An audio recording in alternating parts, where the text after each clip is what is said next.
এইবাৰ গাড়ী বিক্ৰী কৰি প্ৰবঞ্চকৰ জালত মৰিয়নিৰ যুৱক দুমাহে মৰিয়নি আৰক্ষীৰ পৰা সঁহাৰি নোপোৱাৰ অভিযোগ তুলি উপায়ন্তৰ হৈ সংবাদ মাধ্যমৰ কাষ চাপিছে যুৱকজন জানিব পৰা মতে মৰিয়নি নাগাজাংকা বছাগাঁৱৰ অসীম গগৈ নামৰ যুৱকজন বিশেষ সমস্যাৰ সন্মুখীন হোৱাৰ বাবে তেওঁৰ নামত পঞ্জীয়ন থকা AS01FL 1689 Hyundai Grand i10 আৰু AS01FB 6589 Hyundai Venue দুখন বাহন বিক্ৰীৰ বাবে OLX আৰু ফেচবুকত বিজ্ঞাপন দিয়াৰ পাছত জাবালিক সুবেদাৰ নামৰ এজন গ্ৰাহকে নিজকে ডিব্ৰুগড়ৰ বুলি চিনাকি দি বাহন দুখন ক্ৰয় কৰিছিল। উল্লেখযোগ্য যে বাহন দুখন ক্ৰয় কৰাৰ বিনিময়ত দিয়া চেকৰ একাউণ্টত নাছিল টকা। পৰৱৰ্তী সময়ত জাবালিক সুবেদাৰ নামৰ গ্ৰাহকজন এটা প্ৰবঞ্চক বুলি জানিব পাৰি বিপদত পৰিছে অসীম গগৈ নামৰ যুৱকজন। ইতিমধ্যে প্ৰবঞ্চকটোৱে বাহন দুখন হুজাই জিলাত বিক্ৰী কৰা বুলিও জানিব পৰা গৈছে। বাহন দুখনৰ গৰাকী অসীম গগৈয়ে উপায়ন্তৰ হৈ মৰিয়নি আৰক্ষীৰ কাষ চাপে যদিও মৰিয়নি আৰক্ষীয়ে কোনো সঁহাৰি নিদিয়াত যোৰহাট আৰক্ষী অধীক্ষকক বিষয়টো অৱগত কৰে। দুমাহে আৰক্ষীৰ পৰা কোনো সঁহাৰি নোপোৱাত অৱশেষত সংবাদ মাধ্যমৰ কাষ চাপিবলৈ বাধ্য হয় যুৱকজন।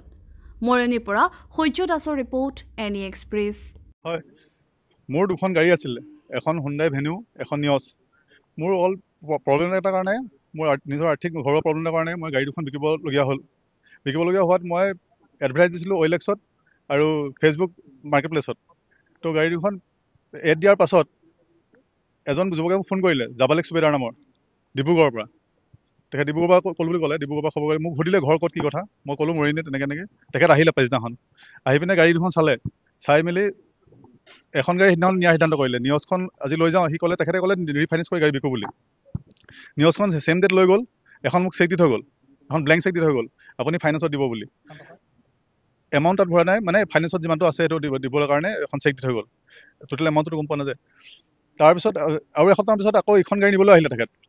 অহাৰ টাইমত কি হ'ল, তেখেতে মহিন্দ্ৰা ফাইনেন্সত সোমাই চেক দুখন দি থৈ আহিলে, যিমানটো এমাউণ্টৰ দুখন গাড়ী যিমানটো এমাউণ্ট চেক দি থৈ আহিলে। দি থৈ আহি মোৰ পৰা গাড়ীখন গুচি গ'ল। লৈ গুচি যোৱাৰ পিছত তেখেতে মানে চেকখন যেতিয়া বাউন্স হ'ল মই খবৰ পালোঁ, মানে চেক দুখন বাউন্স হ'ল তেখেতৰ, মানে গাড়ী দুখন নিয়াৰ পিছত চেক দুখন বাউন্স হ'ল। বাউন্স হোৱাৰ পিছত মই তেখেতক কণ্টেক্ট কৰিলোঁ, তেখেতে মান্তি নহ'ল, মানে চেক দুখন বাউন্স হোৱা নাই বুলি। তো মোৰ সন্দেহ বজাত মই বেংকলৈ গ'লোঁ, বেংকত গৈ চেক কৰালোঁ, সেইটো একাউণ্টত ছমাহ ধৰি পইচা নাই সেই তাৰ একাউণ্টটোত। এক্সিছ বেংকৰ চেক হয়, ডিব্ৰুগড় ব্ৰাঞ্চ, যিহেতু তেখেত ডিব্ৰুগড় বুলি কৈছিলে, ঘৰ ডিব্ৰুগড় ব্ৰাঞ্চ। চেককেইখন হেৰি কৰাৰ পিছত, খবৰ কৰাৰ পিছত চেককেইখনৰ কোনো মানে ছমাহ ধৰি পইচা নাই বুলি ক'লে। মৰিয়নি ব্ৰাঞ্চত মই এক্সিছ বেংকত গৈ পিনে খবৰ কৰিলোঁ, যিহেতু এক্সিছ বেংকৰ চেক আছিল, একাউণ্টত পইচা নাই বুলি ক'লে। তো তেখেতক তাৰপিছত দুনাই কোৱা হিচাপত তেখেতে আকৌ চেক লগালে, দুবাৰো চেক লগালে। সেইখন চেকো বাউন্স হ'ল। তাৰপিছত সেই চেক বাউন্স হোৱাৰ পিছত তেখেতৰ কোনো কণ্টেক্ট নাইকিয়া হ'ল। আৰু এতিয়া প্ৰব্লেম হৈছে মোৰ কি, গাড়ীখন এতিয়া ফাইনেন্সত আছিলে, তো EMI বাঢ়ি গৈ আছে দিনক দিনে। কাৰণ আজি 2 মাহ হৈ গ'ল, মোৰ 2 মাহ হৈ গ'ল, কোনো মানে এতিয়া মই উপায় পোৱা নাই।